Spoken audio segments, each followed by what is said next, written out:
अवकाळी पाऊस, अतिवृष्टी, गारपीट, दुष्काळ या विषयावर अल्पकालीन चर्चेमध्ये भाग घेतलेल्या अध्यक्ष येत आहेत सदस्यांची यादी मी या ठिकाणी वाचतो।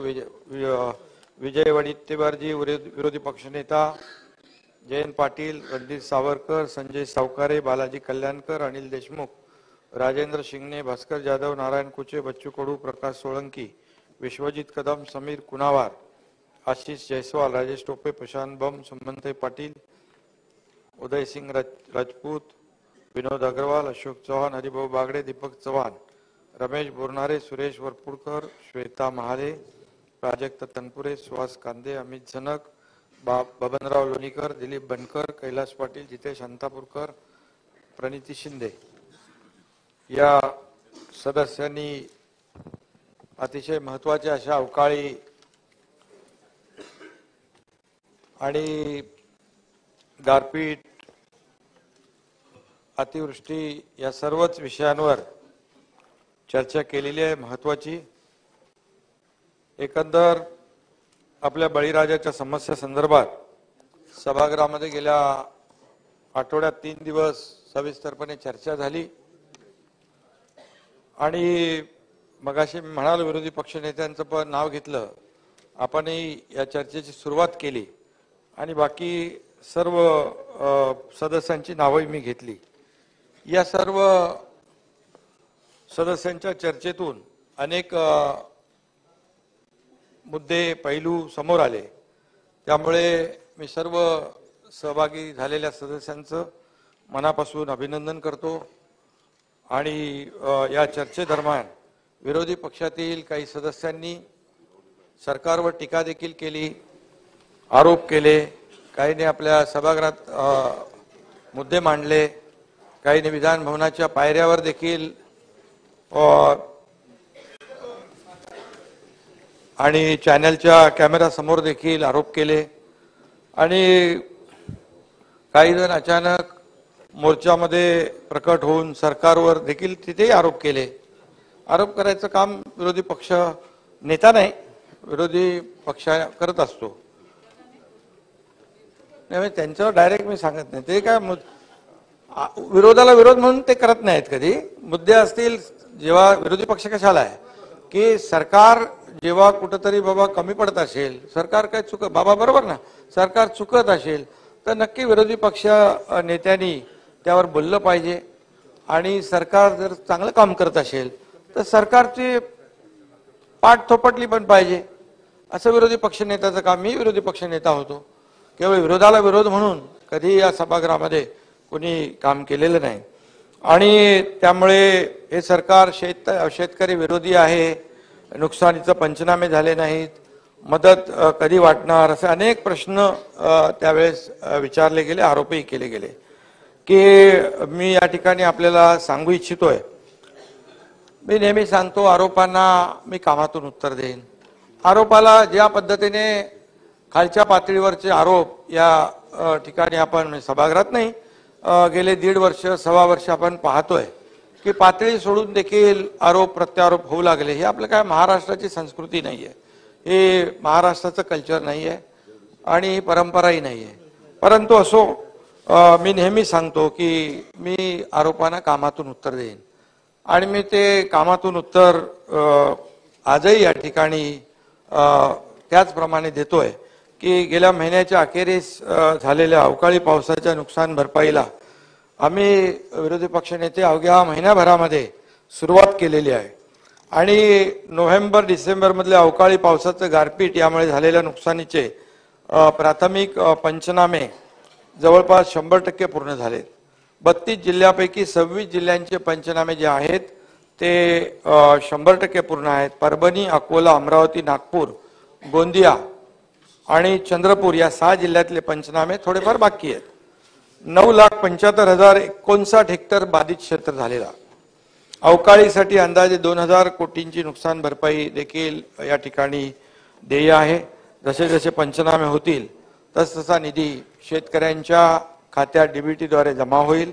किंबहुना विरोधी पक्ष नेत्यांना मी सांगू इच्छितो की आजच मी होतो, दोन्ही विरोधी पक्ष दोन्ही उपमुख्यमंत्री होते आमचे मंत्रिमंडळातील सहकारी होते, काही सिम्बॉलिक चेक देखील आम्ही आता म्हणजे त्यांच्या डीबीटीने आता पैसे जातील, जमा होतील, पण सिम्बॉलिक त्या ठिकाणी त्यांना चेकचं वाटप देखील केलेलं आहे.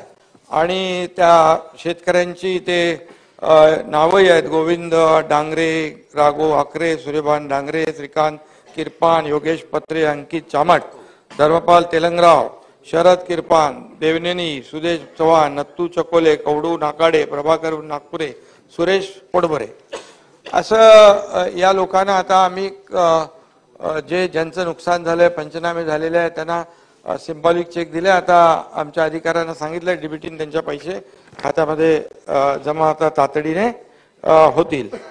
खरं म्हणजे अध्यक्ष महोदय, जगाचा पोशिंदा मायबाप शेतकरी काळ्या मातीत सोनं पिकवतो आणि म्हणूनच आपल्या सर्वांच्या ताटात 2 वेळचं जे काही अन्न पडतं त्याला आपल्याला शेतकऱ्याला खरं म्हणजे त्याच्या मेहनतीमुळे आपण हे सगळं पाहत असतो. मी देखील स्वतः शेतकऱ्याचा मुलगा आहे. काळ्या मातीशी देखील माझी नाळ जुळलेली आहे. आणि शेतात म्हणतात पिकं तरारली तर मुखावर येणारा हसू आणि मातीमोल झाली तर येणाऱ्या अश्रूंची आपल्या सगळ्यांनाच जाणीव आहे. आता आम्ही गेल्याच आठवड्यामध्ये मी आणि देवेंद्रजी गेलो होतो आपल्या मौदामध्ये. तिकडे बघितलं धानं कापून ठेवलं होतं, धानाचं पीक, आणि पाऊस पडला. दुसऱ्या दिवशी सकाळी घरामध्ये नेले असते, त्यांनी त्याचं सुरक्षितपणे ठेवले असते, पण त्याला इलाज नाही. आणि म्हणून अशा प्रकारच्या शेतकऱ्यांची देखील अवस्था आपण पाहतो. आणि विजयरावांना मी सांगतो की चहापेक्षा शेतकऱ्यांचे अश्रू जास्त महत्वाचे आहेत असं आपण म्हणालात. विरोधकांनी चहापानावर बहिष्कार टाकला होता, पण शेती आणि शेतकऱ्यांचे प्रश्न हा मुद्दा आमच्यासाठी विजयराव फक्त चहापानापुरता किंवा अधिवेशनाच्या काळापुरता मर्यादित नाही, तर आपल्या सगळ्यांना शेतकऱ्यांबद्दल, त्यांच्या प्रश्नांबद्दल, त्यांच्या भवितव्याबद्दल आपल्याला सगळ्यांनाच काळजी आहे. सत्ताधारी पक्ष असू द्या, विरोधी पक्ष असू द्या. आणि म्हणूनच गेल्या 1.5 वर्षामध्ये विविध योजनांच्या माध्यमातून अध्यक्ष महोदय आम्ही आपल्या सरकारने बळीराजाला तब्बल 44,278 कोटी रुपयांची मदत केलेली आहे गेल्या 1.5 वर्षामध्ये. त्याचा तपशील मी पुढे सांगणार आहे, परंतु आजवरची ही सर्वाधिक आणि विक्रमी मदत आहे, मी हे खात्रीने या ठिकाणी सांगू इच्छितो. आणि खरं म्हणजे संकटात सापडलेल्या शेतकऱ्यांना मदत करणं हे सरकारचं कर्तव्य तर आहेच, पण त्याचबरोबर शेतकऱ्यांना सरकारकडे मदत मागावी लागू नये अशी परिस्थिती निर्माण करणं ही देखील आपल्या सरकारची जबाबदारी आहे. एवढ्या वर्षामध्ये आपण अशी परिस्थिती निर्माण करू शकलो नाही, वस्तुस्थिती आहे. त्यामुळे संकटात सापडलेल्या शेतकऱ्यांना सरकार मदत करतं. त्यामध्ये आपण आम्ही काहीतरी मोठं केलंय असं म्हणण्याचं कारण नाही, तसं मी म्हणणारही नाही. कारण शेवटी शेतकऱ्यांना सरकारच्या मदतीविना स्वतःच्या पायावर आपण का उभं करू शकलो नाही याचा विचार मी पुन्हा एकदा सांगतो की आपण सर्वांनीच केला पाहिजे असं मला वाटतं. आपलं सरकार, आमचं सरकार त्या दिशेने प्रयत्न करतंय, ठोस पावलं उचलतंय आणि त्याचा तपशील देखील मी या ठिकाणी पुढे मांडणार आहे. राज्यात सत्ता आल्यानंतर गेली 1.5 वर्ष ऊन पावसाच्या तडाख्यामध्ये आम्ही शेतकऱ्यांच्या पाठीशी उभं राहिलेलो आहे. त्यांच्या समस्या समजून घेत त्यावर उपाययोजना करत आहोत आणि पुढेही आपण करणार आहोत. त्याच्यामध्ये आपली जबाबदारीच आहे. आसमानी संकटाच्या बाबतीत आपण सगळेच हतबल असतो, पण आसमानी संकटानंतर बळीराजावर पूर्वीप्रमाणे अध्यक्ष महोदय सुलतानी संकट येऊ नये याची खबरदारी आम्ही सत्तेत आल्यानंतर पहिल्या दिवसापासून घेत आहोत. पूर्वीप्रमाणे म्हणजे कधी ते आपल्याला माहित आहे, बळीराजालाही माहित आहे, ते सुलतानी संकट आम्ही आता मोडीत काढलेलं आहे. मला खात्री आहे की आसमानी संकटातून आपण निश्चितपणे शेतकऱ्याला बाहेर काढण्याचा प्रयत्न करतोय आणि करणार आहोत. दिवंगत रानकवी नादू महानोर यांनी म्हटले, या नभाने या भुईला दान द्यावे, आणि या मातीतून चैतन्य गावे हे आपल्या महानोर यांनी म्हटलंय. आणि म्हणून बळीराजाच्या आयुष्यातही असंच चैतन्य यावं या दिशेने आम्ही प्रयत्न सुरू केलेले आहेत. या सभागृहात बसलेले अनेक सदस्यही माझ्याप्रमाणेच शेतकरी कुटुंबातून आलेले आहेत. गेल्या काही वर्षापासून निसर्ग चक्र बदलतंय. अल निनो इफेक्ट असेल, ग्लोबल वॉर्मिंग असेल, क्लायमेट चेंज असेल, असे यामुळे अवेळी येणाऱ्या पावसाचं प्रमाणही वाढलंय. त्याचबरोबर क्लायमेट चेंजमुळे कमी दिवसात भरपूर पाऊस पडतो, हेही आपण गेल्या काही वर्षामध्ये पाहतोय. आणि एकीकडे अतिवृष्टी तर दुसऱ्या भागात दुष्काळ, कधी अवकाळी पाऊस, कधी गारपीट, अशी स्थिती गेली काही वर्ष सातत्याने या ठिकाणी निर्माण होतीये. अध्यक्ष महोदय, या ठिकाणी आपल्या कष्टकरी शेतकऱ्यांच्या हातातोंडाशी आलेली पिकं वाया जातात तेव्हा त्याची वेदना आपल्याला कळते. आणि मगाशी मी म्हणालो की जसं आम्ही दोघंही, देवेंद्रजींनी आम्ही मगाशी गेल्या आठवड्यात गेलो होतो, हातातोंडाशी आलेलं पीक कापलेलं होतं आणि घेऊनच जायचं होतं, पाऊस पडला. आणि म्हणून जेव्हा अशा प्रकारचा त्यांचा जो काही आत्मविश्वास आणि आत्मसन्मान कुठेही ढळणार नाही याची देखील सरकारने वेळोवेळी काळजी घेतली पाहिजे, ती आम्ही घेतोय. 2019 नंतर अध्यक्ष महोदय 2.5 वर्ष सत्तेत असलेले आणि आता आमच्या सरकारवर शेतकऱ्यांच्या समस्याबाबत टीका होतीये, आरोप करतायत. पण जेव्हा 2.5 वर्ष सत्तेमध्ये त्या काळात मी होतो, दादाही होते, परंतु तुम्ही विचारायच्या आधी मी सांगून मोकळा होतो. कारण शेवटी काय असतं, कॅप्टन जसं आपलं हे जहाज चालवतं तसं ते चालत असतं.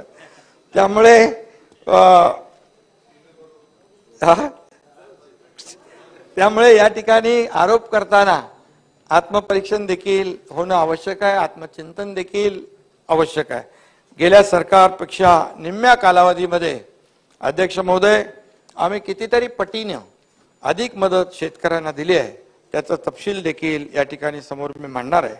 आधीच्या सत्ताधाऱ्यांप्रमाणे घोषणा करून फक्त शेतकऱ्यांना पोकळ आश्वासनं किंवा त्यांच्या तोंडाला पानं पुसण्याचं काम आम्ही केलेलं नाही. शेतकऱ्यांच्या खात्यात पैसे जमा करून त्यांचे अश्रू पुसण्याचं काम आम्ही केलेलं आहे. हे मी या ठिकाणी छातीटोकपणे सांगू इच्छितो. 30 जून 22 रोजी आमचं महायुती सरकार सत्तेत आलं आणि अवघ्या काही दिवसातच जोरदार पाऊस आणि काही भागात अतिवृष्टीसारखी परिस्थिती निर्माण झाली. आणि मुख्यमंत्री पदाची शपथ घेतल्यानंतर पहिल्याच आठवड्यात मला वाटतं मी आणि देवेंद्रजी आपण कुठं गडचिरोलीत गेलो होतो नुकसानीची पाहणी करण्याकरिता. अध्यक्ष महोदय गडचिरोलीला गेलो आणि त्या संपूर्ण कालावधीमध्ये मी सातत्याने आम्ही सगळेजण बाधित जिल्ह्याच्या जिल्हाधिकाऱ्यांशी संपर्कात होतो. माझं कुटुंब माझी जबाबदारी असं म्हणून फक्त केवळ घरी बसून व्हीसीद्वारे बैठका आम्ही घेतल्या नाहीत. आम्ही प्रत्यक्ष फील्डवर गेलो आणि शेतकऱ्यांशी बोललो, बांधावर गेलो आणि त्या ठिकाणी इतरांना फक्त सूचना देत बसलो नाही. वस्तुस्थिती आहे.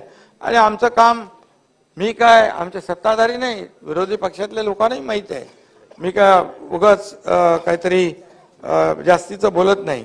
परंतु थेट ग्राउंडवर जाऊन शेतकऱ्यांना शेतावर भेटणं, अधिकाऱ्यांशी आम्ही बोलत होतो. आपल्याला सातत्याने विचारणारा कोणीतरी आहे हे लक्षात आलं की यंत्रणा देखील अलर्ट होत असते, यंत्रणा देखील काम करते. कलेक्टर लोक स्वतः, तहसीलदार तर ठीक आहे, पण कलेक्टर स्वतः त्या ठिकाणी जिथे गारपीट झाले, अवकाळी झाले, तिथे जाताना पाहणी करताना देखील आपण पाहिलेलं आहे. आणि म्हणून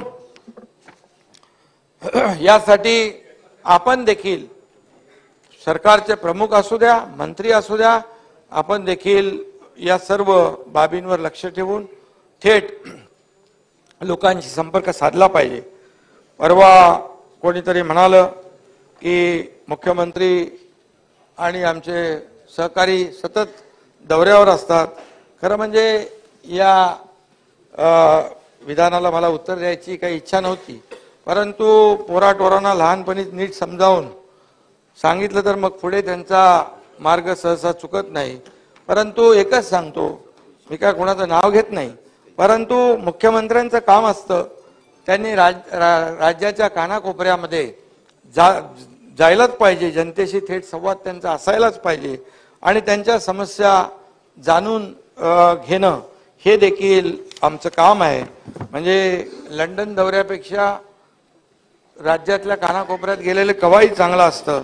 आणि म्हणून जे कोरोना काळात आपल्या मतदारसंघातही न फिरकणाऱ्यांना मला काही जास्ती महत्त्व द्यायचं नाहीये, परंतु ज्यांनी माझ्यावर दौऱ्यावर टीका केली त्यांच्या मतदारसंघात देखील अध्यक्ष महोदय कोरोना काळामध्ये कोविड काळामध्ये लोकांना धान्य वाटप आणि इतर जे काही वाटप करण्याचं कामही आपण केलेलं आहे. हे मुद्दाम मी या ठिकाणी सांगू इच्छितो. आणि केलेलं सांगायचं नसतं, परंतु जेव्हा काही असा आरोप प्रत्यारोप होतात तेव्हा नाईलाज म्हणून बोलावं लागतं. हे दिलेलं एका हाताने दिलेलं दुसऱ्या हाताला कळता कामा नये, अशा प्रकारची माझी वृत्ती आहे. परंतु काही गोष्टी ज्या आहेत या तुम्हालाही समजल्या पाहिजेत म्हणून मी बोलतोय. नाही, अवकाळ हे का आलं ना शेतकरी परत थोडा रेफरन्स ऐका, बोलू द्या. शेतकरी अडचणीत असताना नाना भाऊ आम्ही कधी घरात नाही बसलो. प्रत्येक वेळी नानाला माहित आहे, प्रत्येक वेळी आम्ही बांधावर गेलोय, शेतात गेलोय आणि त्यांची परिस्थिती समजून घेतली आहे, त्यांना मदतही केलेली आहे. अधिवेशनाच्या काळात देखील अवकाळी झाल्यानंतर देखील आम्ही दौरे केले आणि शेतकऱ्यांसाठी हे सरकार जे आहे हे सातत्याने प्रयत्न करत आहे, संकटमोचक म्हणून काम करणार आहे. आणि म्हणून यंदाही काही ठिकाणी दुष्काळी परिस्थिती आहे, तर काही ठिकाणी अवकाळी पावसामुळे शेतकरी हैराण झालाय. राज्यात सरासरीच्या 90% असमान पाऊस झाल्यामुळे या ठिकाणी पाण्याचं संकट निर्माण झालंय. दुष्काळ जाहीर करण्यात राज्य सरकारने दिरंगाई केली असा बिनबुडाचा आरोप देखील विरोधकांकडून झालाय. परंतु तुमच्या माहितीसाठी सांगतो, केंद्राच्या पथकाने नुकतीच आपण दुष्काळग्रस्त जाहीर केलेल्या तालुक्यांना देखील भेटी देऊन पाहणी केलेली आहे. आणि यापूर्वी देखील आपण सत्तेत होतात, तुम्हाला माहित आहे की केंद्राने दिलेल्या मुदतीमध्ये प्रस्ताव पाठवला तरच केंद्राचं पथक येतं आणि पाहणी करतं. ज्या अर्थी केंद्रानं पथक पाठवलं याचा अर्थ मुदतीमध्ये दुष्काळ जाहीर केला हे उघड आहे. आणि म्हणूनच त्यामुळे इथून पुढे तरी अंधारामध्ये अशा प्रकारचे बाण मारण्याचे आरोप होऊ नये एवढीच अपेक्षा आहे. आणि अध्यक्ष महोदय, या 40 तालुक्यातल्या शेतकऱ्यांना 2587 कोटी इतक्या रकमेची मदत देण्याबाबत केंद्र सरकारला देखील मागणीचं पत्र दिलेलं आहे. आणि त्यावर केंद्राने IMCT इंटर मिनिस्ट्रियल कोऑर्डिनेशनल टीम पाठवली. त्यापैकी 15 पैकी 9 जिल्ह्यांना भेटी देखील दिलेल्या आहेत आणि शासनाच्या संबंधित वरिष्ठ अधिकाऱ्यांची त्यांच्याशी बैठकही झाली. ही मदत लवकर प्राप्त करून घेण्याबाबत केंद्रीय गृहमंत्री अमित शहा यांच्याकडे देखील एक बैठक होईल. त्यामुळे लवकरात लवकर केंद्राकडून निधी मिळेल असा विश्वास देखील मला आहे. केंद्राच्या निकषात न बसलेल्या परंतु कमी पाऊस झालेल्या 1021 महसूल मंडळांमध्ये दुष्काळ सदृश परिस्थिती जाहीर करण्यात आलेली आहे. या मंडळांमधील शेतकऱ्यांच्या कर्जांचं पुनर्गठन, चालू वीज बिलात 33% सूट, विद्यार्थ्यांच्या परीक्षा शुल्कात माफी आदी सर्व उपाययोजना या ठिकाणी सरकारच्या वतीने करण्यात येत आहेत. त्याचबरोबर रोजगार हमीच्या निकषांमध्ये देखील काही प्रमाणामध्ये शिथिलता देण्यासह 8 वेगवेगळ्या सवलती लागू केल्या आहेत. नुकसानग्रस्त शेतकऱ्यांना दिलासा देण्याकरता आम्ही NDRFच्या दरात दुप्पट दरानं शेतकऱ्यांना मदत देण्याचा निर्णय घेतला होता. त्यावेळेस 2 हेक्टरच्या ऐवजी ती मर्यादा 3 हेक्टर केली. जिरायतीसाठी 13,600 रुपये, बागायतीसाठी 27,000 रुपये व बहुवार्षिक पिकांसाठी 36,000 रुपये हे प्रति हेक्टर या दराने भरपाई देखील दिली आपण. एनडीआरएफने आता दर काही प्रमाणात वाढवले, तरी त्यांच्यापेक्षा अधिक दराने वाढीव नुकसान भरपाई आपण देणार आहोत।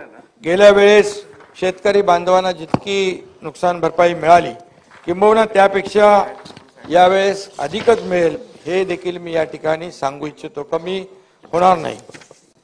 या नुकसानीकरता सध्याच्या एसडीआरएफच्या दराने मदत द्यायची झाल्यास अंदाजे अध्यक्ष महोदय 1175 कोटी इतका खर्च आला असता। मात्र राज्य शासनानं वाढीव दरानं मदतीचा निर्णय घेतलेला आहे व हेक्टरी मर्यादा वाढवल्यामुळे 1851 कोटींचा लाभ आपण शेतकऱ्यांना देतोय। 1851 कोटी, 1175 लागला असता 1851 कोटी। पिकांच्या नुकसानीकरता एसडीआरएफच्या दरामध्ये 2015 पासून सुधारणा झाली नव्हती। आम्ही त्यात सुधारणा करून वाढीव दरानं मदत केली आणि करत आहोत। जानेवारी ते ऑक्टोबर 2023 या काळात झालेली अतिवृष्टी, अवकाळी आणि पुरामुळे झालेल्या पिकांच्या नुकसानीकरिता 1757 कोटी रुपये वितरित करण्याचा निर्णय झाला आहे। त्यापैकी 300 कोटीपेक्षा जास्तीचं वाटप देखील झालेलं आहे। विजयराव, शेतकऱ्यांच्या हितासाठी राज्याच्या इतिहासात प्रथमच असे अनेक निर्णय आम्ही घेतले। द्राक्ष बागांचं गारपिटीने नुकसान होऊ नये, डाळिंबाच्या बागांचं गारपिटीने नुकसान होऊ नये यासाठी त्यांच्या आच्छादनांसाठी मनरेगामधून मदत देण्याचा देखील आम्ही निर्णय घेतलाय। या आच्छादनांसाठी लागणारं जे प्लास्टिक आहे ते जे आपण इम्पोर्ट करतो त्याची इम्पोर्ट ड्युटी परवडत नाही, म्हणून ते सगळेच लोक ते घेऊ शकत नाहीत। त्यामुळे आपण मेड इन महाराष्ट्र आपल्याकडे महाराष्ट्रामध्येच MIDC मध्ये अशा प्रकारचं जे उत्पादन आहे ते बनवण्याचा देखील आपण प्रयत्न करतोय। त्यामुळे द्राक्ष बागायतदारांना, शेतकऱ्यांना मोठा फायदा त्यामुळे होणार आहे। अवकाळीमुळे शेतकऱ्यांचं संपूर्ण जे द्राक्ष बागांचं स्ट्रक्चर डॅमेज होतं त्याला पुन्हा उभं करण्यासाठी मदत यावेळेस आपण करतोय आणि शेडनेट, हरितगृहाच्या लोखंडी सांगाड्यांच्या पुनर्बांधणीसाठी या ठिकाणी आपण 232 कोटींचं कर्ज रूपाने देण्याचा निर्णय आपण घेतलेला आहे नानाभाऊ, आणि त्यावरील व्याजावर 50% सवलत देण्यासाठी अनुदान देण्याचाही विचार आपण करत आहोत। त्यासाठी 46 कोटी रुपये इतका खर्च अपेक्षित असून त्याच्या मंजुरीसाठी नाबार्डच्या मान्यतेने राज्यातील राज्य सहकारी बँक जी आहे ती कर्ज उपलब्ध करून देण्याचा निर्देश आपण त्यांना दिलेला आहे। हा देखील निर्णय हा राज्यातला पहिल्यांदा होणारा निर्णय आहे। त्यामुळे आपण म्हणतो की त्यांचं द्राक्ष बागायतदारांचं मोठं नुकसान आहे, त्याच्यामध्ये काही लोक मोठे व्यापारी असतात, पण छोटे व्यापारी जे आहेत ते अगदी कोलमडून जातात। याने यामधून मोठ्या प्रमाणावर दिलासा मिळू शकतो। मनरेगामध्ये कांदा चाळी असतील, बांबू आहे, शेडनेट आहे यांचा समावेश देखील करण्याच्या सूचना दिलेल्या आहेत। गोडाऊन देखील मनरेगामध्ये घेऊ शकतो का या बाबतीत देखील, जशा कांदा चाळींच्या बाबतीत आपण प्रयोग करतोय याची देखील आपण चाचपणी करतोय। काही सलग गावांचं क्लस्टर बनवून त्यांच्यासाठी गोडाऊन उभारण्याच्या देखील सूचना आपण देतोय। त्याचा देखील सरकार नक्की विचार करतोय, जेणेकरून कापणी झालेल्या पिकांचं अवकाळी पाऊस किंवा गारपीट मुळे नुकसान होणार नाही यासाठी हा देखील आपला प्रयत्न आहे। इतके वर्ष सततच्या पावसामुळे विजयराव होणाऱ्या नुकसानीची केवळ चर्चा व्हायची, परंतु मदतीसाठी कुठलीच तरतूद यामध्ये किंवा योजना नव्हती। परंतु केंद्राचा 24 तासात 65 मिलीमीटर पावसाचा निकष होता, तो आम्ही बदलला। विशेष बाब म्हणून सततच्या पावसामुळे होणाऱ्या नुकसानीकरिता सुरुवातीला 755 कोटी रुपये 59 लाख आणि नंतर 1500 कोटी रुपये आपण मंजूर केले सततच्या पावसाच्या नुकसानीपोटी। अशा रीतीने सुमारे 36 लाख शेतकऱ्यांना 2255 कोटी 69 लाख इतका निधी आपण मंजूर केला। यंदाचा दुष्काळ आणि अवकाळीची मदत 4438 कोटी रुपये इतकी आहे। अशा रीतीने मदत व पुनर्वसन विभागाच्या माध्यमातून एकूण मदत निधी 14891 कोटी रुपये इतका आहे। शेतकऱ्यांकरता नमो शेतकरी महासन्मान निधी योजना यावर्षी आपल्या सरकारने सुरू केला। जसं केंद्र सरकारची आदरणीय प्रधानमंत्री महोदयांनी जी शेतकऱ्याला वर्षाला 6,000 रुपये देण्याचा निर्णय घेतला होता, तशाच प्रकारची योजना राज्य सरकारने त्यांचे 6,000 केंद्राचे, आपले 6,000 असे सुरू केले आणि त्याकरिता 5,700 कोटी इतक्या रकमेची तरतूद देखील केली आणि 85,60,000 शेतकऱ्यांच्या बँक खात्यावर आदरणीय प्रधानमंत्री महोदयांच्या शुभ हस्ते पहिला टप्पा 1,720 कोटींचा आपण जमा देखील केलेला आहे। हे देखील मी या ठिकाणी आपल्याला सांगू इच्छितो। शेतकऱ्यांना आपत्तीमुळे नुकसानीला नेहमी सामोरं जावं लागतं। इतकी वर्ष प्रीमियमच्या रकमेमुळे कोणाची वाजवायची आहे? अनेक शेतकरी तसेच वाजवायला इकडच्या लोकांना बरोबर येते। इतकी वर्ष प्रीमियमच्या रकमेमुळे अनेक शेतकरी पीक विमा घेत नव्हते। मात्र आपल्या सरकारने केवळ 1 रुपयात पीक विमा योजना देण्याचा निर्णय घेतला आणि पीक विमा घेणाऱ्या शेतकऱ्यांच्या संख्येत तब्बल विजयराव 177% वाढ झाली आहे। 177%। हा देखील इतिहास, हा देखील मिळाले दाखवतो ना पुढे किती मिळाले ते। 2023च्या खरीप, हेच तर तुम्ही मान्य करत नाही मिळालेलं। अरे विचारा ना, नाही आकडे आहेत माझ्याकडे। 223च्या खरीप हंगामामध्ये राज्यातल्या 1 कोटी, अरे सुनील तिकडे नाही आहे मुंबईमध्ये, 1,70,00,000 व रब्बी हंगामामध्ये 66 लाख शेतकऱ्यांनी पीक विमा योजनेत विक्रमी सहभाग नोंदवलेला आहे। विम्याच्या प्रीमियमची रक्कम सरकार भरती आहे। मागील वर्षी यासाठी 2,000 कोटी रुपयांची तरतूद केली होती। यावर्षी विजयराव 5,174 कोटी रुपयांची तरतूद केली सरकारने। आम्ही नुसता 1 रुपयात पीक विमा देऊन थांबलो नाही, तर पूर्वी शेतकऱ्यांची जी आता आपण म्हटलं की तक्रार असायची की विमा कंपन्या नुकसान भरपाई देत नाहीत, त्या बाबतीत आम्ही कठोर भूमिका घेतलेली आहे आणि विमा कंपन्यांच्या अधिकाऱ्यांची बैठक घेतली। त्यांना नुकसान भरपाई पोटी योग्य तो मोबदला शेतकऱ्यांना देण्यास सांगितला।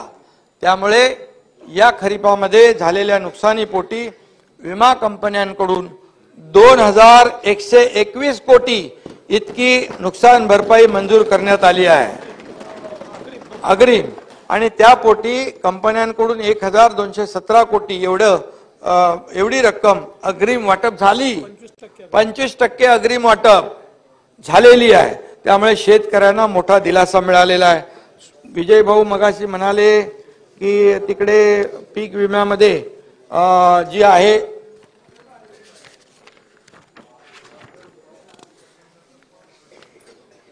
हे कुठलं नाव सांगितलं ना तुम्ही, राठोडचं, यवतमाळ मधला दिलीप वामन राठोड या शेतकऱ्याबाबत आपण या ठिकाणी सभागृह माहिती जी दिली त्याची वस्तुस्थिती वेगळी आहे। दिलीप वामन राठोड या शेतकऱ्याचे एकूण 3 अर्ज होते। विरोधी पक्ष नेत्यांचा आक्षेप होता की किमान 1,000 रुपये पीक विमा मिळाला पाहिजे आणि शासनाची तशीच घोषणा आहे, तसाच निर्णय आहे। या शेतकऱ्याला फक्त 53 रुपये मिळाले, आपण असं म्हटलंय। त्याचा तक्ता माझ्याकडे आहे। त्यामध्ये त्याच्या अन्य एकूण ही जी रक्कम आहे त्याच्या एका खात्यातली आहे, पण त्याच्या अन्य 5 खात्यात मिळून या शेतकऱ्याच्या खात्यावर 1,583 रुपये इतका पीक विमा मिळालेला आहे त्याला। त्याचे 1,583, तुम्ही 53 रुपये म्हणाले ना, तर 1,583 रुपये मिळालेत। त्याचा बँकची डिटेल माझ्याकडे आहे।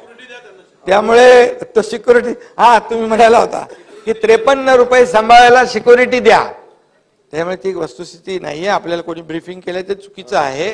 त्यामुळे आपण विरोधी पक्षनेता म्हणून 1,583 रुपये मिळाले आणि त्यामुळे तुम्ही सभागृहामध्ये माहिती देताना वस्तुनिष्ठ दिली पाहिजे, कारण तुमच्यावर आम्ही विश्वास ठेवतो, सभागृह विश्वास ठेवतो आपल्या सदस्यांवर। त्यामुळे नाही तुम्ही नंतर बोला ना. नाही नाही, विरोधी पक्ष नेते बसा. नाही नाही, सर्वप्रथम एक मिनिट तुम्ही नाही नाही, बसा, थांबा, बसा. देणार का? बिलकुल नाही, त्यांचा रिप्लाय होऊ दे. ऐका, ही अल्पकालीन चर्चा आहे, बँकेचं स्टेटमेंट आहे ना. ही अल्पकालीन चर्चा आहे आणि त्याचे नियम जे आहेत ते आपल्या पायाला लागतील. आपण बोला.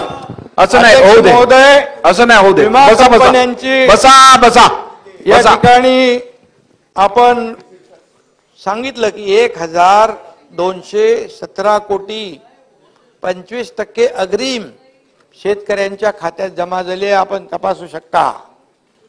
तपासू शकता. ही वस्तुस्थिती आहे. आणि त्यामुळे नुकसान भरपाई नाकारलेल्या विमा कंपन्या केंद्राकडे धाव घेता. आपल्याकडे तर त्यांचे आपण निकालात काढतो अपील, पण त्याची अपील निकालात काढून तात्काळ शेतकऱ्यांना दिलासा मिळाला पाहिजे अशा प्रकारचं पत्र आणि विनंती आम्ही केंद्र सरकारला पण केलेली आहे. ठिबक सिंचन व तुषार सिंचनासाठी पर ड्रॉप मोर क्रॉप या योजनेत एकूण 659 कोटींचा निधी आपण दिलेला आहे. मुख्यमंत्री शाश्वत कृषी सिंचन योजनेत एकूण 643 कोटींचा निधी दिला आहे. कृषी यांत्रिकीकरण योजनेत 654 कोटींचा निधी अध्यक्ष महोदय आपण वितरित केलेला आहे.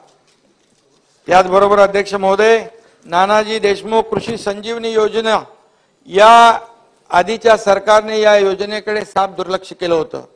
का तर केवळ नानाजी देशमुख हे जनसंघाचे आहेत म्हणून. अरे योजना ज्या आहेत त्या शेतकऱ्यांसाठी आहेत, शेतकऱ्यांच्या हितासाठी आहे. याच्यात कुठं राजकारण करायचं. आणि म्हणून एवढंच सांगतो, शेतकऱ्यांच्या हितासाठी कोणी काहीतरी अशोकराव तुम्ही पण तुम्हाला लागलं का तिकडचं. आणि त्यामुळे आपण आपल्या खिशातून देत नाही. हे पैसे शेतकऱ्यांचे आहेत, हे जनतेचे पैसे आहेत. त्यामुळे त्याचा वापर जनतेच्या हितासाठी झाला पाहिजे. सरकारकडचा हा पैसा जनतेचा आहे. त्यामुळे मला एवढंच सांगायचं आहे, जे काही आपण राजकारण करायला खूप वाव आहे आपल्याला, तसं राजकारण आता अधिवेशनामध्ये रोज पायऱ्यांवर करता बाहेरही होत आहे. काही लोक फक्त बोलण्यासाठी इकडे येतात, अधिवेशनामध्ये टीका करून परत जातात. हेही मला माहित आहे, पण ते जाऊ द्या. आणि त्यामुळे राजकारणासाठी अनेक विषय आहेत अध्यक्ष महोदय, पण केवळ स्वतःच्या कद्रू वृत्तीमुळे आपल्या बळीराजाचं नुकसान होता कामा नये, हे मी या ठिकाणी मुद्दाम सांगू इच्छितो. आणि ज्या वेळेस तो बळीराजा जेव्हा प्रश्न विचारेल तेव्हा पळताबोळी सगळ्यांची थोडी होईल, हा देखील विचार आपल्याला करण्याची आवश्यकता आहे. आम्ही नानाजी देशमुख कृषी संजीवनी योजनेला आता पुन्हा गती दिलेली आहे. पहिल्या टप्प्यातील 4000 कोटी रुपयांचा निधी वाढवून आता 5469 कोटी रुपये एवढा केला आहे.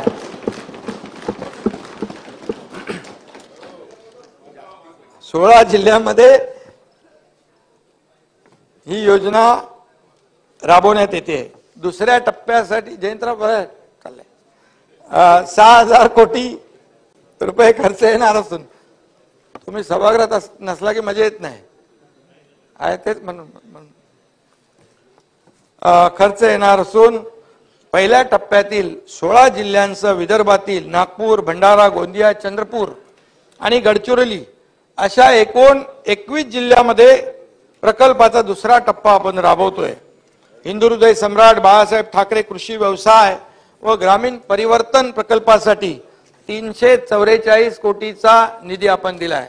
अशा प्रकारे केवळ कृषी विभागाच्या प्रमुख योजनांच्या माध्यमातून शेतकऱ्यांना जुलै 2022 पासून तब्बल 15,040 कोटींचा लाभ आपल्या सरकारने दिलेला आहे. 22 जुलै 22 पासून. शेतकरी हा विषय फक्त कृषी खात्याशी संबंधित नाही तर अनेक खात्यांशी त्यात समन्वय साधून बळीराजाला आपल्याला जेवढी जास्तीत जास्त मदत करता येईल त्याला सर्वतोपरी शाश्वत मदत करण्याचा आमच्या सरकारचा प्रयत्न आहे. शेतकऱ्यांना नुकसान भरपाई देण्याबरोबरच नुकसान झालं तर ते पुन्हा उभे राहावेत, त्यांची शेती शाश्वत व्हावी यासाठी देखील आमच्या सरकारने आपल्या सरकारने अनेक प्रकल्प हाती घेतलेले आहेत. महाराष्ट्रात प्रथमच कांद्याची महाबँक आता त्याचं काकोडकर साहेब आणि ते आपले अणु ऊर्जाचे आयोगाचे अध्यक्ष मोहंती यांच्याबरोबर एक VC वर बैठक झाली. कांद्याची महाबँक आपण स्थापन केली आणि ज्येष्ठ अणुशास्त्रज्ञ डॉक्टर अनिल काकोडकर हे त्यासाठी मदत करतायत. न्यूक्लिअर तंत्रज्ञानाचा वापर करून कांदा इरॅडिशनचा हा पथदर्शी प्रकल्प जो आहे हा कांदा उत्पादकांच्या समस्येवर कायमस्वरूपी उपाय ठरेल अशा प्रकारचा आपल्या सरकारचा प्रयत्न आहे. त्यांनी तिथे सॅम्पल पण दाखवले जातात, तुम्ही बघितले ना. म्हणजे 6 महिने 8 महिने झालेले कांदे 8 महिन्यामध्ये कोंबणे फुटला विजयराव. एकदम तसेच्या तसे कांदे आणि बटाटे. म्हणजे शेतकऱ्यांसाठी एक क्रांतिकारक निर्णय आपल्या सरकारने घेतला आहे हा आणि ऐतिहासिक निर्णय आहे. समृद्धी महामार्गालगत आपण 13 कृषी समृद्धी केंद्राच्या उभारणीचं काम सुरू केलेलं आहे.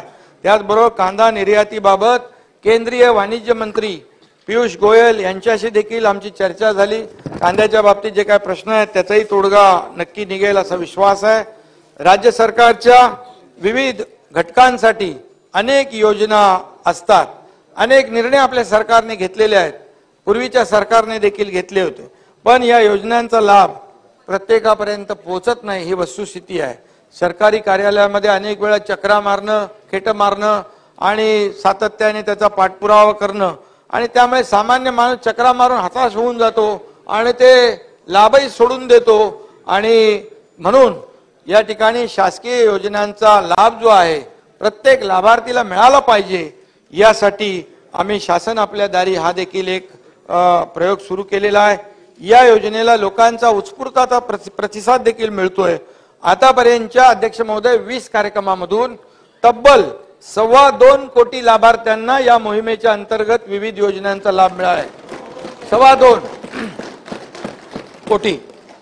कृषी विभागाच्या वेगवेगळ्या योजनांच्या माध्यमातून विजयराव 2,37,250 शेतकऱ्यांना ट्रॅक्टर, कीटकनाशक फवारणी, ड्रोन, शेतीची अवजारं देण्यात आलेली आहेत. आणि त्याचबरोबर या मोहिमेद्वारे आतापर्यंत शेतकऱ्यांना 1,000 कोटीपेक्षा जास्त रुपयांच्या अनुदानाचं देखील वाटप करण्यात आलं विविध योजनांमधून. यात सुमारे 28,000 शेतकऱ्यांना ट्रॅक्टरचं देखील वाटप झालेलं आहे. आणि म्हणून अत्याधुनिक तंत्रज्ञानाद्वारे पिकावरील फवारणीसाठी ड्रोनचा वापर आता वाढू लागला आहे. त्याचं देखील आम्ही एक शासन आपल्या दारीमध्ये कार्यक्रमात गेलो, ते स्वतः आम्हाला तो ड्रोन त्या ठिकाणी दाखवला, त्याचं प्रात्यक्षिकही दाखवलं. आणि म्हणून अशा ड्रोनचंही वाटप शासन आपल्या दारीच्या माध्यमातून केलं जात आहे. अध्यक्ष महोदय, छत्रपती शिवाजी महाराज शेतकरी सन्मान योजना जी आपल्या काळात होती ना देवेंद्रजी, 2017 मध्ये देवेंद्रजींनी त्यांच्या काळात, मी होतो सरकारमध्ये, आपल्या सरकारमध्ये, हा सुनील बोलतोय, आपल्या सरकारमध्ये, हा, तर 44 लाख शेतकऱ्यांना 18,762 कोटी इतका कर्जमाफीचा लाभ त्यावेळेस दिला होता. परंतु सॉफ्टवेअर मध्ये त्रुटी निर्माण झाल्याने 6,56,000 शेतकरी कर्जमाफीपासून वंचित राहिले होते. या 6,56,000 शेतकऱ्यांना कर्जमाफी जी आहे ती वंचित राहिले होते. ही देखील खरं म्हणजे ही वास्तविक या आधीच्या सरकारने, महाविकास आघाडी सरकारने जे राहिलेले जे 6,56,000 शेतकऱ्यांना पैसे द्यायला पाहिजे होते. अरे सरकार गेलं ना. आणि त्यामुळे खरं म्हणजे या योजनेमध्ये तत्कालीन सरकारच्या कानापर्यंत किंवा कानावर जाऊन सुद्धा कानाडोळा झाला असेल, कानाडोळा केला असेल. परंतु अध्यक्ष महोदय, मी या ठिकाणी सांगू इच्छितो, मी या ठिकाणी त्याबाबत घोषणा करू इच्छितो की 6,56,000 वंचित शेतकऱ्यांना ते पैसे आम्ही देणार.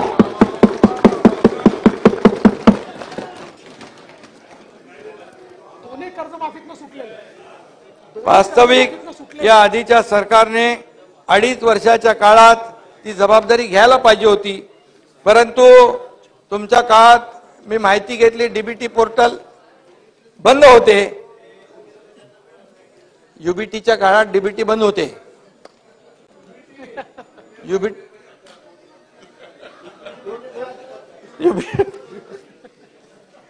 समजून घ्या ना, समजून घ्या. आणि का बंद होते ते मलाही कळलं नाही, आपल्यालाही कळलं नाही. कळलं असेल तर सांगा. पण एकच आहे, मी आणि आमचे दोन्ही उपमुख्यमंत्री राज्यभरात फिरतो, त्यामुळे हा प्रश्न आम्हाला समजला आणि आम्ही त्याची सोडवणूक करण्याचा निर्णय देखील अध्यक्ष महोदय घेतलेला आहे. मला वाटतं आपण इग्नोर करणं, टाळणं हा आमचा पिंड नाही आणि जे शेतकरी वंचित आहेत त्यांना त्याची पूर्ण पडताळणी करून त्यांना मदत दिली जाईल. आणि म्हणून मी एवढंच सांगतो, जेव्हा आपण मैदानात म्हणजे आपण शेतीवर जातो, बांधावर जातो, तेव्हा हे शेतकरी सांगतात आमचे तेव्हाचे पैसे बाकी आहेत, या दुसऱ्या कर्जमाफीचे पैसे बाकी आहेत, ते आम्ही चुकवतो, बिलकुल चुकवतो. आणि म्हणूनच आपल्याला सांगतो, महात्मा ज्योतिराव फुले शेतकरी विजयराव कर्जमुक्ती योजना 2019 मध्ये नियमित कर्जफेड करणाऱ्या शेतकऱ्यांना प्रोत्साहनपर 50,000 रुपये देण्याचा निर्णय झाला होता. बरोबर आहे. 50,000 रुपये निर्णय देण्याचा मागच्या सरकारने घोषणा केली, परंतु अध्यक्ष महोदय त्यासाठी तरतूदच केली नव्हती. ती तरतूद आम्ही GR काढून या ठिकाणी हे दादा नाही ऐका ऐका ऐका ऐका रिप्लाय होऊ दे. अरे रिप्लाय होऊ दे. रिप्लाय होऊ दे. रिप्लाय होऊ दे. नाही ऐका ऐका मला त्यांचं ऐका, सगळं स्पष्टीकरण मिळणार. दादांनी अजित विजयराव अजित दादा तेव्हा काय राज्याचे प्रमुख नव्हते, तरी सुद्धा त्यांनी तो प्रस्ताव पुढे नेला होता 50,000 रुपये देण्याचा, परंतु तो मुख्यमंत्र्यांनी तो थांबून टाकला आणि 50,000 रुपये 50,000. बसा बसा, असं नाही बसा बसा. रिप्लाय नाही, रिप्लाय होऊ दे. अध्यक्ष महोदय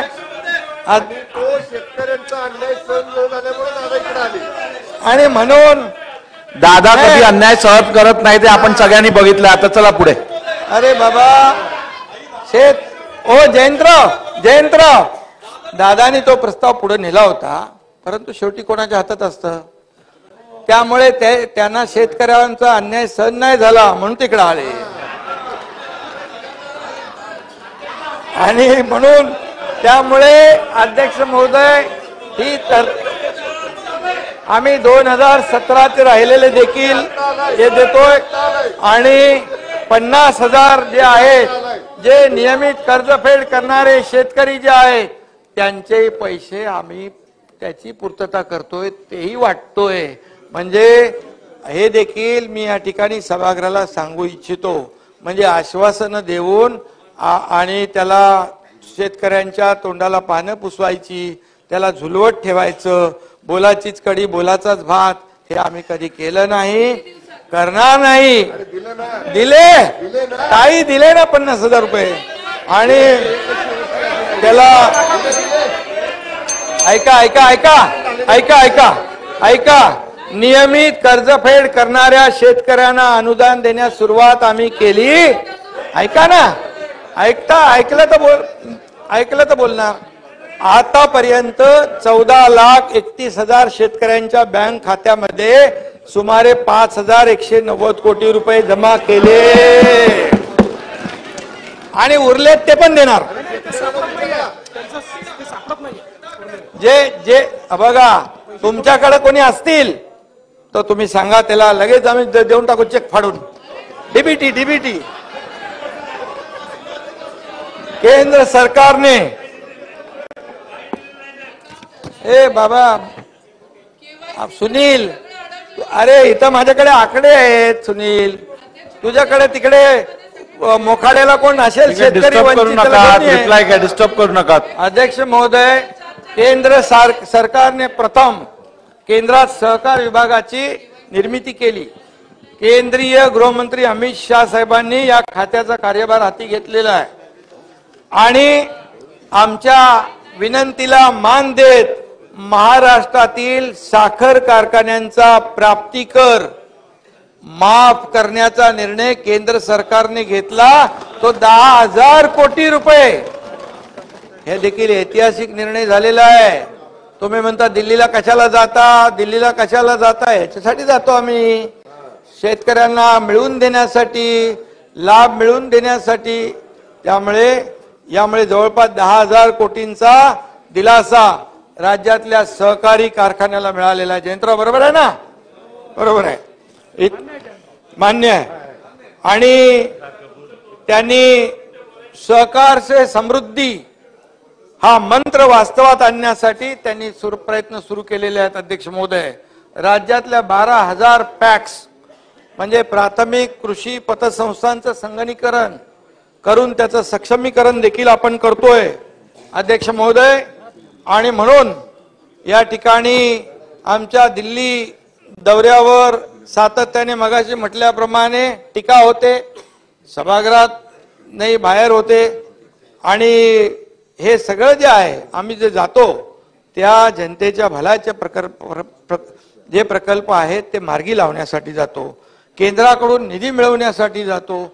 आपल्याला जयंतराव मी सांगतो की नगर विकास विभाग असेल, इरिगेशन असेल, इतर विभाग असतील, याचे प्रस्ताव मी पाठवतो. एकही रुपया कट न करता सगळा प्रस्ताव मंजूर होतो. यासाठी आम्ही जातो केंद्राकडे, दिल्लीकडे.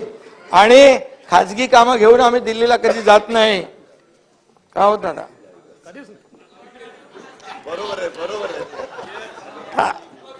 अजित दादा आणि अशोकराव चव्हाण इकडे आहेत.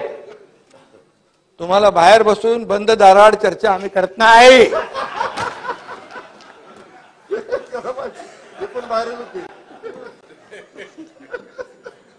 जे करतो ते अरे बाबा कसं आहे आता ते जाऊ दे, ते गुप्त बाब आहे. आणि ती आता इथे सांगणं बरोबर नाही ना, सांगायची नाही.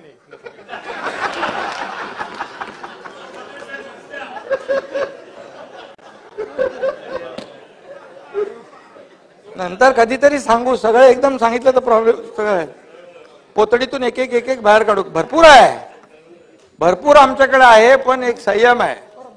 पण संयम कसा आहे, थोडा एक सहनशीलतेचा पण एक मर्यादा असते प्रत्येकाला. सहनशीलतेच्या पलीकडे गेल्यानंतर सगळ्यात मग. अध्यक्ष महोदय, पीक कर्जासाठी शेतकऱ्यांना पूर्वी अनेक अडचणी यायच्या. प्रामुख्याने त्यांचा सिबिल रेकॉर्ड जो आहे तो तितकासा चांगला नसल्याने बँका कर्ज देताना हात आखडता घ्यायच्या. आमच्या सरकारने बँकांना स्पष्ट नानाभाऊ सूचना केलेल्या आहेत. शेतकऱ्यांना कर्ज मंजूर करताना सिबिलचा जास्ती विचार करू नका. अरे ऐकत कसे नाही, ऐकले ना, दिले पैसे 25% अग्रिम द्यायला काय, कसं काय, सरकारचं काय ऐकत नाही. आणि बँकांनी सकारात्मक प्रतिसाद दिलेला आहे नानाभाऊ. 2021 मध्ये कर्ज वाटपाचं जे प्रमाण 73% होतं ते आता 85% पर्यंत गेलेलं आहे आपल्या सरकारच्या याच्यामध्ये. त्यामुळे 2023च्या खरीप हंगामामध्ये अध्यक्ष महोदय सप्टेंबर अखेर 41,221 कोटी रुपयांचं कर्ज वाटप झालंय. दिले नसते तर कसं झालं असतं नानाभाऊ? रब्बी हंगामासाठी देखील 3,55,000 शेतकऱ्यांना 3,516 कोटीचं पीक कर्ज वाटप सुरू केलंय. बँकांनी 64% टार्गेट पूर्ण केलेलं आहे. उर्वरित देखील पूर्ण करतील. माहिती घ्या, आकडे मी जे बोललो तर चॅलेंज करा. अध्यक्ष महोदय, 3 लाखापर्यंत पीक कर्जाची संपूर्ण परतफेड केली तर शेतकऱ्यास 3% व्याज सवलत अनुदान दिलं जातं. अध्यक्ष महोदय, या वर्षासाठी 72 कोटी खर्च यासाठी करण्यात येणार आहे. अटल अर्थसहाय्य योजनेस मुदतवाढ आम्ही दिलेली आहे. 428 प्रस्तावांना कर्ज आणि अनुदान देणार आहोत. त्यासाठी 72 कोटी 42 लाख रुपयांच्या निधीला मान्यता या ठिकाणी दिली आहे. बुलढाणा, परळी वैजनाथ, नांदेड, सोयगाव येथे शासकीय कृषी महाविद्यालय स्थापन करण्याचा निर्णय आपल्या सरकारने घेतला आहे. नागपूर येथे शेती व कृषी उद्योग आणि कृषी संलग्न उद्योगासाठी आंतरराष्ट्रीय कृषी सुविधा केंद्र या ठिकाणी स्थापन करण्याचा देखील आमच्या सरकारने निर्णय घेतलेला आहे। त्याचबरोबर अध्यक्ष महोदय, मागच्या यापूर्वीच्या सरकारने 2.5 वर्षामध्ये सिंचन प्रकल्पांना सुधारित प्रशासकीय मान्यता देताना हात आखडता घेतला होता। हाताच्या सुप्रमाला आपण किती सुप्रमा देतो, म्हणजे आपली पॉलिसी पॅरालिसिस झालं होतं। आपल्या सरकारने, आमच्या शासनाने 1.5 वर्षात 65 प्रकल्पांना तब्बल 66,000 कोटींच्या सुधारित प्रशासकीय मान्यता दिल्यामुळे सिंचन प्रकल्प जे आहेत मार्गी लागतायत आणि त्यामुळे सिंचनाचा उर्वरित अनुशेष जो आहे केवळ अमरावती विभागात आहे, तो या सुधारित प्रशासकीय मान्यता मिळाल्यामुळे पूर्णपणे भरून निघेल। यामुळे जे आम्ही 65 प्रकल्प, विविध प्रकल्पांना सुधारित प्रशासकीय मान्यता दिली, त्यामुळे 10 लाख हेक्टर क्षेत्र ओलिताखाली येणार आहे। 10 लाख हेक्टर क्षेत्र, 10 लाख हा शेतकऱ्यांना मदतीचा मोठा भाग आहे। यामुळे राज्याच्या रब्बीच्या क्षेत्रातही वाढ होईल आणि अन्नधान्य उत्पादनातही वाढ होईल।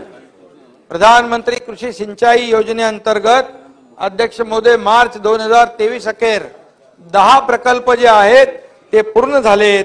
जून 2025 पर्यंत उर्वरित 17 प्रकल्प पूर्ण होतील आणि यासाठी 2,990 कोटी रुपयाची तरतूद सरकारने केलेली आहे। अध्यक्ष महोदय, सगळ्यात महत्त्वाचं म्हणजे मराठवाडा वॉटर ग्रीड सारखा महत्वाकांक्षी आणि अत्यंत महत्त्वाचा प्रकल्प मागच्या सरकारने केवळ द्वेषापोटी भासणात गुंडाळून ठेवला, तो रद्द केला।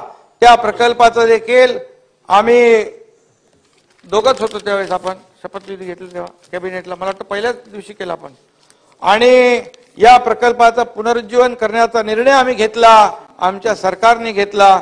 या योजनेसाठी देखील केंद्राने अर्थसहाय्य करावं, यासाठी आम्ही आदरणीय प्रधानमंत्री महोदयांना विनंती केली आहे आणि त्याचा पाठपुरावा आम्ही करतोय। नक्की खात्री आहे की आम्हाला यामध्ये यश येईल। याचबरोबर अध्यक्ष महोदय, कोरोना नंतर लंपीमुळे देखील राज्यातील पशुधनाचं मोठं नुकसान झालं। मरण पावलेल्या, विखे पाटील इकडे आहेत, पशूंच्या मालकांना एकूण 91 कोटी 76 लाख रुपयांची मदत आमच्या सरकारने केलेली आहे। 91 कोटी 76 लाख रुपये। तर इतर योजनांकरता देखील चालू वर्षी 242 कोटी 92 लाखांची तरतूद केलेली आहे। अध्यक्ष महोदय, त्याचबरोबर बांगलादेशने संत्र्याच्या आयातीवर 40% आयात शुल्क लावल्याने आपल्याकडचा संत्रा उत्पादक शेतकरी अडचणीत आला, निर्यातदार, आणि त्याची अडचण दूर करण्यासाठी सरकारने निर्यातीसाठी 139 कोटी रुपयाचं अनुदान मंजूर केलं संत्रा उत्पादकाला। कांदा निर्यातीवर निर्बंध आल्याने कांद्याचे भाव घसरले, त्यामुळे कांदा उत्पादकांना दिलासा देण्यासाठी आमच्या सरकारने 350 रुपये क्विंटल दराने अनुदान मंजूर केलं। 851 कोटींचं अनुदान त्यांना आपण देतोय। ऐतिहासिक आहे, कधी काही अगोदर कधी हा असा निर्णय झाला नव्हता, पहिल्यांदा हा क्रांतिकारी निर्णय आहे। अध्यक्ष महोदय, मार्च 2023 ते जून 2023 या कालावधीमध्ये हमी भावाने 4,124 कोटींचा हरभरा सरकारने खरेदी केला। त्याचा लाभ 3,92,000 शेतकऱ्यांना मिळाला आणि एकूण 77,31,000 क्विंटल हरभरा खरेदी करण्यात आला आहे। अध्यक्ष महोदय, या खरीप हंगामामध्ये 1,86,00,000 क्विंटल धान व इतर भरड धान्य खरेदी या ठिकाणी केलेला आहे। त्याकरिता अध्यक्ष महोदय 3,800 कोटी इतकी रक्कम 5,06,000 शेतकऱ्यांना दिलेली आहे। त्यामुळे हा देखील एक चांगला निर्णय आपण घेतला आहे। अध्यक्ष महोदय, शेतीच्या शाश्वत प्रगतीसाठी काही महत्वाच्या योजनांना देखील सरकारने वेग दिलेला आहे, गती दिलेली आहे. आणि गतिमान सरकार आहे, निर्णय घेणारं सरकार आहे, पॉझिटिव्ह आहे, प्रॅक्टिकल आहे. थोरात साहेब बरोबर आहे ना? तर त्यांना मान्य आहे. खरं आहे, ते असं दुसऱ्यासारखे हे करत नाही, खऱ्याला खरं सांगतो. नदीजोड प्रकल्प आणि जलयुक्त शिवारचा दुसरा टप्पा राबवून महाराष्ट्राला दुष्काळ मुक्त कसं करता येईल यासाठी देखील सरकार प्रयत्नशील आहे. मला वाटतं तेव्हा देवेंद्रजी मुख्यमंत्री होते, जलयुक्त शिवार योजना सुरू झाली, वॉटर लेवल वाढू लागली, टेबल वाढू लागला, लोकांना बोरिंगला विहिरींना पाणी वाढू लागलं आणि शेतकऱ्यांना त्याचा फायदा होऊ लागला. आणि अशा परिस्थितीमध्ये या त्यांच्या संकल्पनेतून पहिल्या टप्प्यात या ठिकाणी चांगलं यश मिळालं, शेतकऱ्यांना त्याचा फायदा झाला. केंद्राने देखील मला वाटतं आपला मॉडेल प्रशंसा केली जलयुक्त शिवार योजनेची, परंतु केंद्राच्या अहवालात महाराष्ट्र नंबर 1 ला आला जलयुक्त शिवार योजनामध्ये. परंतु शेतकऱ्यांच्या हिताची अजून आहे ना, फॉरेन डायरेक्ट इन्व्हेस्टमेंट बाकी सगळ्यामध्ये आहे पहिला नंबर, स्टार्टअप मध्ये नंबर 1 आहे. योजना महाआघाडी सरकारने केवळ आकसापोटी कोत्या मनोवृत्तीने बंद केली, हे देखील दुर्दैव आहे. पण ते आम्ही सरकारमध्ये आल्यानंतर ताबडतोब सुरू केली आणि त्याचं आता काम सुरू झालेलं आहे. दुसरा टप्पा 5,500 गावामध्ये आपण सुरू केला आहे. 4,500 कोटी खर्चून 1,57,142 कामं आपण हाती घेतलेली आहेत. यंदाच्या वर्षासाठी 545 कोटीची तरतूदही केली आहे. परवाच गेल्याच आठवड्यात आर्ट ऑफ लिव्हिंगच्या संस्थेबरोबर आपले श्री रविशंकर यांच्याबरोबर सामंजस्य करार देखील या ठिकाणी केला. ते 24 जिल्ह्यामध्ये काम करणार आहेत. मालगुजारी तलाव ते साठी मराठवाडा आणि विदर्भ मिळून 2,398 तलावांची दुरुस्ती आणि पुनरुज्जीवन जे आहे ते देखील त्या माध्यमातून केलं जाणार आहे.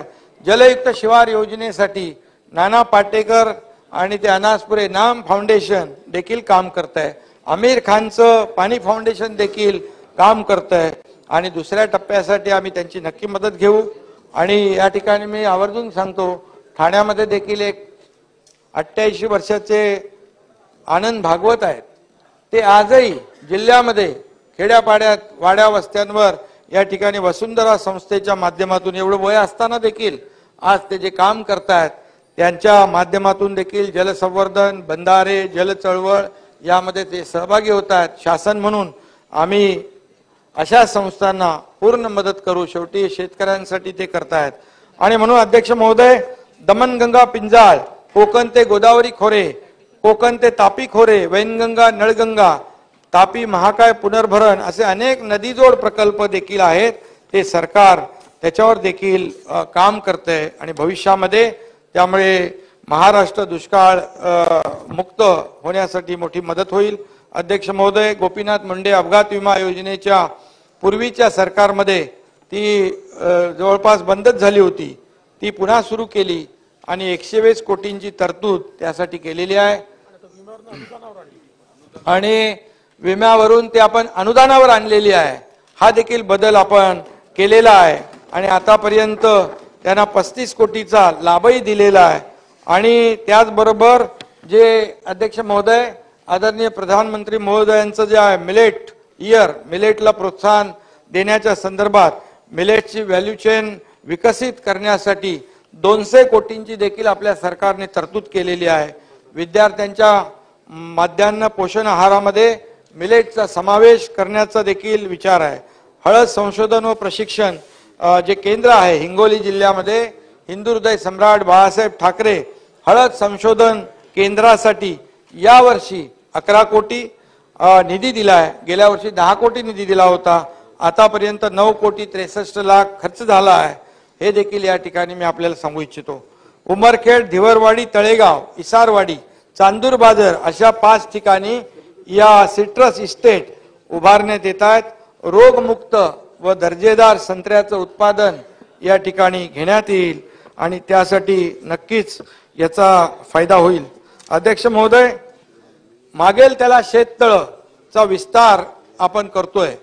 मागे त्याला फळबाग, मागेल त्याला ठिबक सिंचन आणि मागेल त्याला शेततळ्याचे अस्तरीकरण आणि मागेल त्याला आधुनिक पेरणी यंत्र, कॉटन श्रेडर, त्यासाठी देखील आपण अध्यक्ष महोदय 1000 कोटी या वर्षी त्याची तरतूद केलेली आहे. 1000 कोटी रुपये शेतकऱ्यांच्या या सर्व कामासाठी आपण देणार आहोत. आणि त्याचबरोबर एकूण 116 कृषी उत्पन्न बाजार समित्यांमध्ये राष्ट्रसंत तुकडोजी महाराज शेतकरी भवन बांधण्यात येणार आहे विजयराव. आणि सध्याच्या शेतकरी भवनांची पण दुरुस्ती केली जाणार आहे आणि यासाठी 132 कोटी 48 लाख रुपये त्यासाठी खर्चाची तरतूद आपण केलेली आहे. याशिवाय भाऊसाहेब फुंडकर फळबाग लागवड योजना, महाराष्ट्र एग्री बिझनेस नेटवर्क, संत्रा प्रक्रिया, काजू फळपीक विकासासाठी बोर्डाची आपण स्थापना केली आहे. कृषी पंप वीज जोडणी, मुख्यमंत्री सौर कृषी वाहिनी, अटल सौर कृषी पंप, उपसा जलसिंचन योजनेत वीज सवलत, वीज मनोरे उभारण्यासाठी जमीन मोबदला आदी योजना प्रभावीरित्या राबवून शेतकऱ्याला आर्थिक स्थैर्य देण्याची देखील आपला देण्याचा प्रयत्न आहे. आपण 50,000 रुपये एकत्र देतो ना सोलरसाठी. सोलर योजनेसाठी देखील जी नापिकी जमीन आहे ती 50,000 रुपये एकरी विजय भाऊ त्याला भाडं, वार्षिक भाडं म्हणजे वार्षिक भाड्याने आपण 50,000 रुपयांनी घेतो. हेक्टर असेल तर 1.25 लाख रुपये त्या शेतकऱ्याला वर्षाला भाडं मिळणार. ही योजना देखील आपल्या सरकारने चालू केलेली आहे. आणि म्हणून अध्यक्ष महोदय, महाराष्ट्रामध्ये शेतकरी आत्महत्या हा अतिशय गंभीर विषय आहे आणि एकाही शेतकऱ्याने आत्महत्या केली तरी ती खरं म्हणजे आपल्या सगळ्यांसाठी दुःखदच आहे. आणि म्हणूनच शेतकरी आत्महत्या रोखण्यासाठी, कमी करण्यासाठी जो आपला टास्क फोर्स आहे त्याचं पुनर्गठन करण्याचा देखील आपण निर्णय घेतला आहे. त्याच्यामध्ये जे काय आणखी काही करता येईल, काउन्सिलिंग असेल, काय जे ज्या तज्ज्ञ लोकांची मदत त्यामध्ये घेता येईल ते देखील आपण या ठिकाणी करणार आहोत. त्याचाही निर्णय आपण घेतलाय. आपल्या शेतीला शाश्वत शेतीकडे कसं नेता येईल, राज्यातील शेती उत्पादन वाढवण्यासाठी काय करता येईल, अवकाळी पाऊस आला किंवा दुष्काळ पडला तर शेतीचं नुकसान होणार नाही असं शेतीचं मॉडेल कसं विकसित करता येईल यासाठी हा टास्क फोर्स काम करेल. आणि मला वाटतं शासनाचा पूर्ण त्यामध्ये एक पाठपुरावा असेल आणि गांभीर्याने शासन त्यासाठी शेतकऱ्यांसाठी काम करेल. त्याबरोबर कृषी पर्यटनाला चालना देऊन अधिक शेतकऱ्यांना कृषी पर्यटन विकसित करण्यासाठी प्रोत्साहन आणि मार्गदर्शन करण्यासाठी देखील हा टास्क फोर्स काम करेल आणि त्यांना त्यापासून परावृत्त कसं करता येईल यासाठी प्रयत्न करेल. अध्यक्ष महोदय, वसंतराव नाईक शेतकरी स्वावलंबन मिशनला अधिक सक्षम करण्याचाही निर्णय आपल्या सरकारने घेतलेला आहे. सततची नापिकी, कर्जबाजारीपणा, कर्ज परतफेडीचा तगादा, त्यामुळे निर्माण होणारा ताणतणाव जो आहे आदी कारणामुळे शेतकरी आत्महत्या करतो आणि त्यासाठी या विषयावर काम करणारे समुपदेशक असतील, ज्येष्ठ संपादक असतील, निवृत्त पोलीस अधिकारी असतील, कृषी विद्यापीठांचे प्राध्यापक असतील, स्वयंसेवी संस्था असतील, सामाजिक कार्यकर्ते असतील, कीर्तनकार असतील, अशा सर्वांची मदत यामध्ये सरकार घेईल आणि त्यावर प्रभावीपणे अंमलबजावणी करेल. त्याचबरोबर अध्यक्ष महोदय, गेल्या 1.5 वर्षामध्ये दुष्काळ असेल, अतिवृष्टी असेल, अवकाळी असेल, पूर असेल, गारपीट असेल, प्रत्येक आपत्तीत, संकटामध्ये आमचं सरकार शेतकऱ्यांच्या पाठीशी खंबीरपणे उभं राहिलेलं आहे आणि वेळोवेळी मदत दिलेली आहे. कोणी आतापर्यंत झाली नसेल एवढी विक्रमी मदत आपण करतोय. आणि अध्यक्ष महोदय, मगाशी मी म्हटलं की तब्बल 44,000 कोटी रुपये आमचं सरकार कृषी क्षेत्रासाठी आणि शेतकऱ्यांना सक्षम करण्यासाठी खर्च करणार आहे. 44,000 कोटी सगळं तुम्हाला देतो डिटेल. जुलै 2022 पासून म्हणजे गेल्या फक्त 18 महिन्यात शेतकऱ्यांसाठी जो भरीव निधी खर्च करीत आहोत तो बघा मी आपल्याला सांगतो. जयंतराव, मदत पुनर्वसन विभागाच्या माध्यमातून 14,891 कोटी रुपये, कृषी विभागाच्या माध्यमातून 15,040 कोटी रुपये, सहकार विभागातून 5,190 कोटी रुपये, पणन मधून 5,114 कोटी रुपये, अन्न व नागरी पुरवठा 3,800 कोटी रुपये, पशुसंवर्धन 243 कोटी रुपये, अशा रीतीने तब्बल 44,000 कोटींपेक्षा जास्त खर्च आम्ही शेतकऱ्यांसाठी करतोय. त्याला मी काय पॅकेज वगैरे म्हणणार नाही, कारण ही आमची जबाबदारी आहे. कारण शेतकरी हा मायबाप आहे, आपल्या अर्थव्यवस्थेचा कणा आहे, तो अन्नदाता आहे. आम्ही कुठेही गेलो तरी नेहमी सांगतो, देवाकडे गेलो, कुठे दर्शनाला गेलो, बळीराजावरचं संकट दूर कर, बळीराजाला चांगले दिवस येऊ दे, बळीराजाच्या आयुष्यामध्ये त्याच्या जीवनामध्ये सुख समृद्धी आनंद येऊ दे, असंच मागत असतो आम्ही. आणि म्हणून अध्यक्ष महोदय, या ठिकाणी कृषी क्षेत्राचा विकास जर वाढवण्यासाठी यापेक्षाही जास्त निधी लागला विजय भाऊ, तरी सुद्धा त्याची तरतूद केली जाईल, त्याची कुठेही हात आखडता घेतला जाणार नाही. अशा विविध मार्गाने शेतकऱ्यांना खंबीरपणे उभं करण्याचं आमचा सातत्याने प्रयत्न सुरू आहे. आणि म्हणून यामध्ये कुठेही राजकारण कोणी आणता कामा नये. आपण सगळेजण सत्ताधारी आणि विरोधी पक्ष मिळून एकत्र येऊन शेतकऱ्यांचं घर सावरूया, त्याच्यामध्ये आत्मविश्वास निर्माण करूया आणि त्याच्यामध्ये त्याला उभं करण्याचं काम करूया. शेतकरी बांधवांनाही माझी विनंती आहे अध्यक्ष महोदय, धीर सोडू नका, खचून जाऊ नका. शासन सदैव तुमच्या पाठीशी उभं आहे, तुमच्या सोबत आहे. आत्महत्या करून आपल्या पोराबाळांना, आपल्या कुटुंबाला वाऱ्यावर सोडू नका. मी यापूर्वी असं निवेदन विनंती केली होती, ही माझी शेतकऱ्यांना हात जोडून विनंती आहे. ज्येष्ठ कवी इंद्रजित भालेराव यांनी म्हटलंय, अध्यक्ष महोदय, शेतामध्ये माझी खोप, तिला बोराटीची झाप, तिथं राबतो कष्टतो माझा शेतकरी बाप. अध्यक्ष महोदय, असं आमचं राबणाऱ्या कष्टकरी शेतकऱ्याचं सरकार आहे. आणि या ठिकाणी आपल्याला एकच सांगतो की विदर्भामध्ये अधिवेशन आहे, धानाचा बोनसचा विषय बाकी आहे, मला विजयरावचं लक्ष आहे.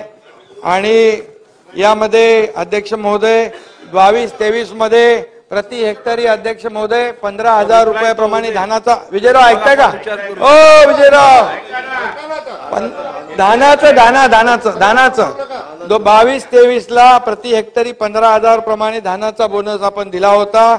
यामध्ये 4,80,000 शेतकऱ्यांना लाभ मिळाला होता. सदरचा लाभ प्रति शेतकरी जास्तीत जास्त 2 हेक्टर पर्यंत देण्यात आला होता. त्यासाठी 823 कोटी रुपये वाटप केले होते.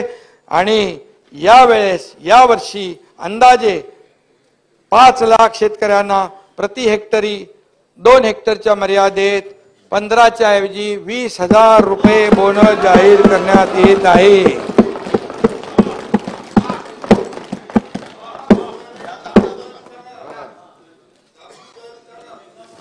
त्यामुळे